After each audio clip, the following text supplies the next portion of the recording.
Hi అండి, ఎలా ఉన్నారు? ఈరోజు మనం అరటి పువ్వు పచ్చడి చేసుకుందాం అండి. రోటి పచ్చడి. అరటి పువ్వు తెచ్చుకుని ఆ పైన రేకలు తీస్తే లోపల ఇలా చిన్న సైజు అరటికెల్లా ఉంటుందండి. భలే ముద్దుగా ఉంటుంది, తెల్లగా. దాంట్లో ఒక్కొక్కటి తీసి మధ్యలో పుప్పొడిలాగా ఉంది కదండి, హైట్గా, అదిగోండి, అది తీసేయాలండి. అది వేస్ట్ అండి, అది తినకూడదు. ఇది కూడా తీసేయాలండి, ఇది లబ్బర్ లాగా ఉంటుంది. ఇదిగోండి, ఇది వేస్టే. అది తీసేసి ఉప్పు నీళ్ళలో వేసుకుని కడుక్కుందాం అండి. ఇది లోపల మొగ్గండి, ఇది కూడా వాడుకుందాం.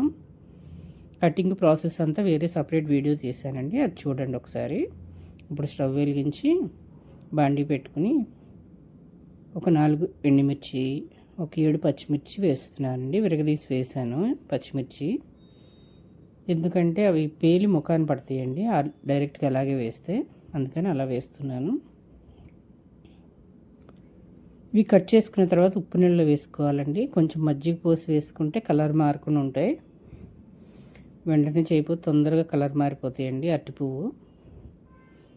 ఇదిగోండి, పచ్చిమిర్చి వేసాను, వేయించుకుందాం. ఒక స్పూన్ ధనియాలు కూడా వేస్తున్నానండి. ఈ పచ్చడి ఎంతమందికి తెలుసండి, ఎంతమంది తిన్నారు? ఇవి అమ్మమ్మల నానమ్మల వాళ్ళు చేసే చట్నీలు అండి, హెల్దీ చట్నీలు. ఇవి మనం మర్చిపోతున్నాం. వీలైతే ఒకసారి చేసుకు తినడానికి ట్రై చేయండి, చాలా బాగుంటుంది చట్నీ టేస్ట్. హెల్త్కి కూడా చాలా మంచిదండి. ఇప్పుడు వేగిపోయినాయి, తీసేసుకుందాం ప్లేట్లోకి. ఇప్పుడు కట్ చేసి పెట్టుకున్న అరటిపువ్వు వేసానండి, వేసి మగ్గించుకుందాం. మూత పెట్టి మగ్గించుకోండి. నా దగ్గర వేయించిన పల్లీలు ఉన్నాయండి, అందుకని డైరెక్ట్ రోట్లో వేసి దంచుతున్నాను.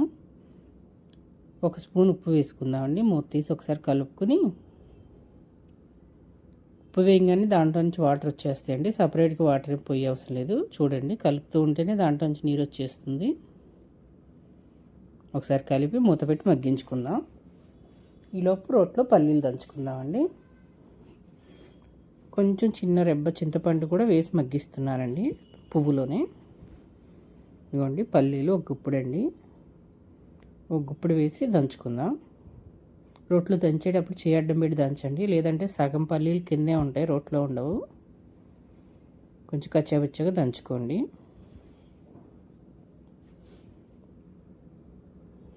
రోట్లో చేసుకున్న చట్నీలు చాలా బాగుంటాయండి టేస్ట్, మిక్సీలో వేసిన వాటికన్నా. రోల్ లేనప్పుడు ఇంకా మిక్సీలో బరగ్గా పట్టుకోండి. చూడండి, కచ్చాబచ్చ నలిగిన తర్వాత పచ్చిమిర్చి, ఎండుమిర్చి, ధనియాలు మనం వేయించుకున్నవి ఉన్నాయి కదండి, అవి వేసి దంచుకుందాం. దాంట్లోనే ఒక స్పూన్ ఉప్పు వేస్తున్నానండి. ఉప్పు చూసి వేసుకోండి, టేస్ట్ తగ్గట్టు.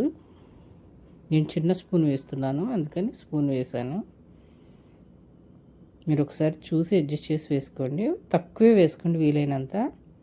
చాలపోతే కొంచెం కలుపుకోవచ్చు, ఎక్కువైతే ఏం చేయలేమండి దాన్ని. కొన్ని అడ్జస్ట్మెంట్లు చేసుకోవాలి, అందుకని వీలైనంత తక్కువే వేసుకోండి. చూడండి, అది కూడా దంచుకుందాం. ఒక స్పూన్ జీలకర్ర వేస్తున్నాను, జీలకర్ర వేసి దంచుకుందాం. ఈ చట్నీ అసలు దంచుతుంటేనే చాలా స్మెల్ వస్తుందండి. ఎంత టెంప్టింగ్గా ఉందంటే అంత టెంప్టింగ్గా ఉంది స్మెల్. ఇదిగోండి, ఉడికించుకున్న పువ్వు ఉంది కదా, అరటి పువ్వు, అది వేస్తున్నాను. వేసి మళ్ళీ దంచుకుందాం.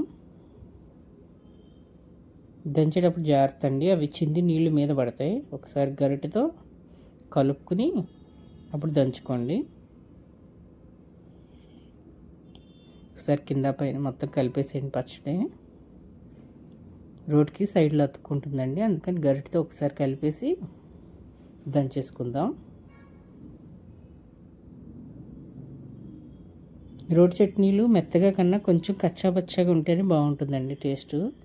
వేడివేడి అన్నంలో కలుపుకుని తింటుంటే స్వర్గం ఎక్కడో ఉండదండి, మన చేతిలోనే ఉంటుంది, మన చేతి ముద్దలోనే ఉంటుంది.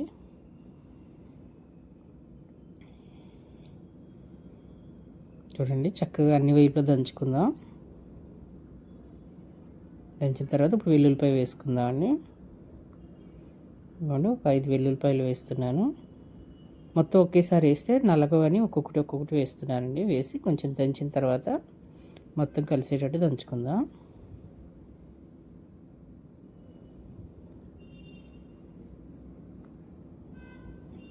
ఇప్పుడు మొత్తం కలిసేలా దంచేసుకుందాం. ఇది మా నానమ్మ రోల్ అండి, పాతకాలం నాటి రోలు. ఈ రోట్లోనే చట్నీలు చేస్తూ ఉంటాను. అంతండి, అయిపోయింది. ఇప్పుడు తాలింపు వేసుకుందాం.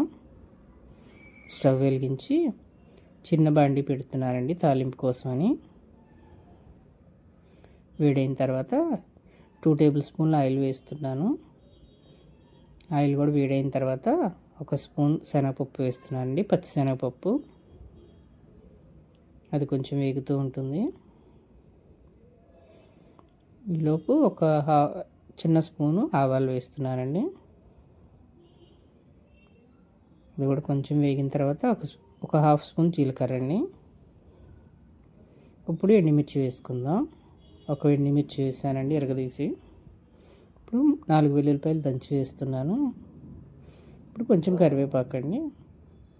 అన్నీ వేసి బాగా ఫ్రై చేసుకుందాం. పచ్చివాసన పోయేలా వేగాలండి. తాలింపు వేగితేనే చట్నీలు చాలా బాగుంటాయి.